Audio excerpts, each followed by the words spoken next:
예배를 시작하는 여러분의 하루에 하나님의 은혜와 복이 함께 하시기를 축복합니다. 사도신경으로 신앙 고백합니다.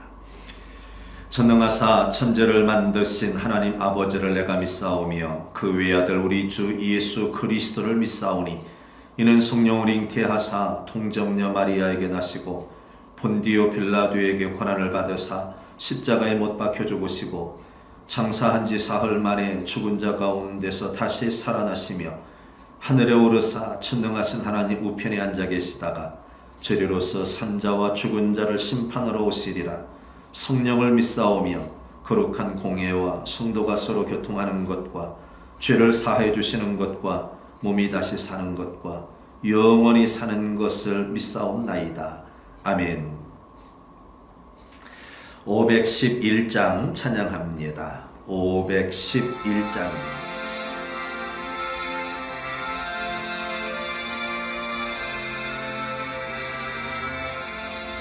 예수 말씀하시기를 누가 오늘 일할까 곡식이 거둘 때니 누가 추수하리요 후한상을 주시려고 일할 사람 부르니 주의 직분 맡으려고 대답하리 누구냐 멀리 가서 이방 사람 구원하지 못하나 내 집 근처 다니면서 건질 죄인 많도다 천사같이 말 못하고 바울같이 못하나 예수께서 구속함을 힘을 다해 전하세 죽을 사람 구하라고 예수 너를 부르니 힘이 없어 못한다고 핑계하지 말아라 주가 주신 직분 맡아 항상 기뻐 지키고 부르실 때 대답할 말 나를 보내주소서. 하나님 말씀 보겠습니다. 이사야서 6장 1절에서 8절입니다. 이사야서 6장 1절에서 8절 말씀 우리 함께 합독하겠습니다. 우시야 왕이 죽던 해에 내가 본즉 주께서 높이 들린 보좌에 앉으셨는데 그의 옷자락은 성전에 가득하였고 서랍들이 모시고 섰는데 각기 6 날개가 있어 그 둘로는 자기의 얼굴을 가리었고 그 둘로는 자기의 발을 가리었고 그 둘로는 날며 서로 불러 이르되 거룩하다 거룩하다 거룩하다 만군의 여호와여 그의 영광이 온 땅에 충만하도다 하더라. 이같이 화답하는 자의 소리로 말미암아 문지방의 터가 요동하며 성전의 연기가 충만한지라. 그때 내가 말하되 화로다 나여 망하게 되었도다. 나는 입술이 부정한 사람이요 나는 입술이 부정한 백성 중에 거주하면서 만군의 여호와의 신왕을 배웠음이로다 하였더라. 그때 그 서랍 중에 하나가 부젓가락으로 제단에서 집은 바 핀 숯을 손에 가지고 내게로 날아와서 그것을 내 입술에 대며 이르되 보라 이것이 내 입에 닿았으니 내 악이 제하여졌고 내 죄가 속하여졌느니라 하더라. 내가 또 주의 목소리를 들으니 주께서 이르시되 내가 누구를 보내며 누가 우리를 위하여 갈고 하시니 그때 내가 이르되 내가 여기 있나이다 나를 보내소서 하였더니 아멘. 하나님의 크신 은혜와 복이 오늘도 여러분과 함께 하시기를 축복합니다. 어제 오늘 이틀 동안 같은 주제로 말씀을 드린다고 했었지요. 우리 한번 또 같이 읽어볼까요? 위대한 사람을 부르심이 아닙니다. 하나님의 부르심에 응답하니 하나님의 큰 일을 이루는 사명자가 됩니다. 이것이 바로 어제 오늘 이틀을 우리가 같이 묵상해야 될 주제입니다. 오늘 본문은 이사야가 처음 부름을 받는 그런 장면입니다. 그가 성전에 올라갔을 때 성전에서 기묘한 모습을 보게 되었지요. 문지방의 터가 요동하며 성전의 연기가 충만한 가운데 그가 바로 하나님의 임재를 경험하게 됩니다. 그래서 그가 이렇게 외치지요. 5절 말씀을 보면 화로다 나여 망하게 되었도다. 왜냐하면 죄 있는 자가 죄 중에 거하는 자가 입술이 부정한 백성 중에 함께 거하던 자가 거룩하신 하나님을 뵙게 되었으니 그가 바로 망하게 되었다고 외치고 있습니다. 이것은 바로 그 스스로 죄인됨을 고백하고 있는 모습이지요. 그때 스랍이 이 핀수철 입술에 대서 입술을 지짐으로 도말함으로 상징적으로 그렇게 해주는 겁니다. 그러면서 내 죄가 모두 사하여졌으니 걱정 마라 그렇게 말합니다. 우리가 주님 앞에서 죄인됨을 고백할 때 회개할 때 우리의 죄를 고할 때 하나님은 우리를 용서해 주십니다. 잘 아는 말 있지요. 하나님의 크신 사랑 앞에 용서받지 못할 죄가 없습니다. 어떤 죄라도 하나님의 사랑 앞에서 용서받을 수 있을 만큼 그 죄가 크지 않다는 것입니다. 그만큼 하나님의 사랑이 크다는 말씀이지요. 주님 앞에 죄인된 자로 서십시오. 인정하십시오. 자복하십시오. 회개하십시오. 그리하다면 우리들은 새롭게 살아갈 수 있는 힘을 얻게 됩니다. 또 그렇게 사죄할 때 하나님은 하나님의 사람으로 그를 받으시고 그에게 사명을 맡기십니다. 8절 말씀 내가 누구를 보내며 누가 우리를 위해 갈고 주님께서 제자들을 부르실 때는 직접 부르십니다. 그런데 오늘 본문의 표현으로는 조금 완곡하게 스스로 결단하도록 만드는 그런 말씀이십니다. 내가 일꾼이 필요하다. 누가 나의 일을 감당할 자가 되겠느냐? 누가 내 부름에 응답하겠느냐라고 그렇게 하나님께서 말씀하시지요. 이사야 선지자는 눈치가 빨랐습니다. 그때 그가 그렇게 하나님의 말씀에 응답을 하지요. 하나님, 제가 여기 있습니다. 저를 보내주시지요. 내가 누구를 보낼까? 제가 여기 있습니다. 제가 그 일을 감당하겠습니다. 이사야가 나는 하나님의 일 정도는 거뜬없이 할 수 있어, 거뜬하게 해낼 수 있어 라는 자신감 때문에 그랬다고 오해하지 마십시오. 어제도 오늘도 우리들이 분명히 기억해야 될 것, 내가 위대한 자여서 부름받은 것이 아닙니다. 나는 죄인 중에 죄인이고 또 죄인 중에 아주 괴수라고 그렇게 사도 바울이 고백했던 것을 우리들은 기억하시기를 바랍니다. 하나님의 부름 받을 때 응답하십시오. 그리할 때 우리들은 하나님의 위대한 일을 감당하는 바로 그런 사명자가 될 수가 있습니다.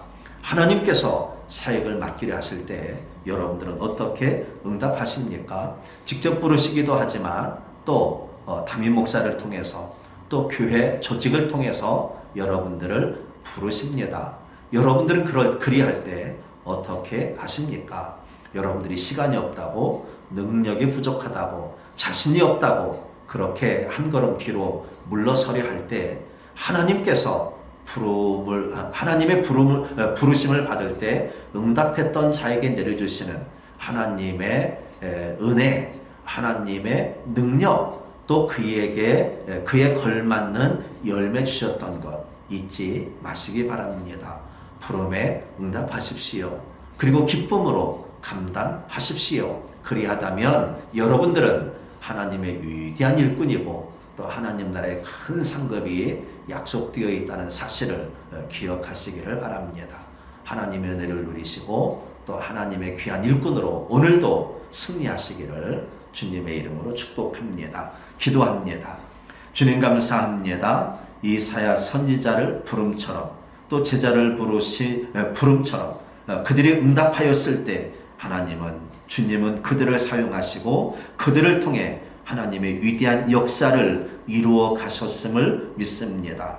2022년을 살아갈 때에 우리를 부르시고 우리 응답을 고대하실 때 주님 우리가 응답하겠습니다. 주님 제가 여기 있습니다. 바로 저를 보내 주옵소서.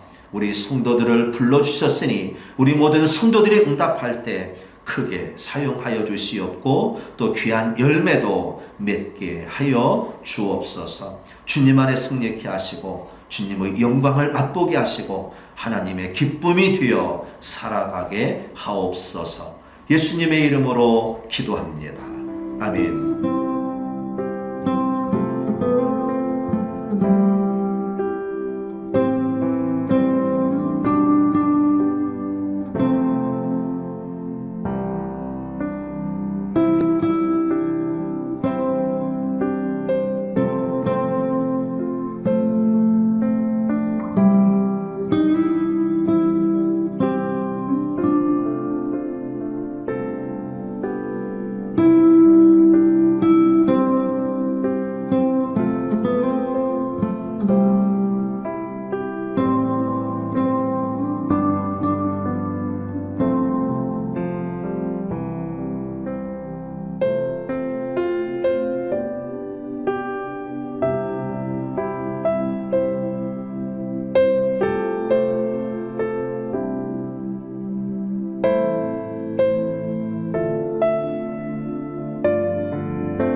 아멘.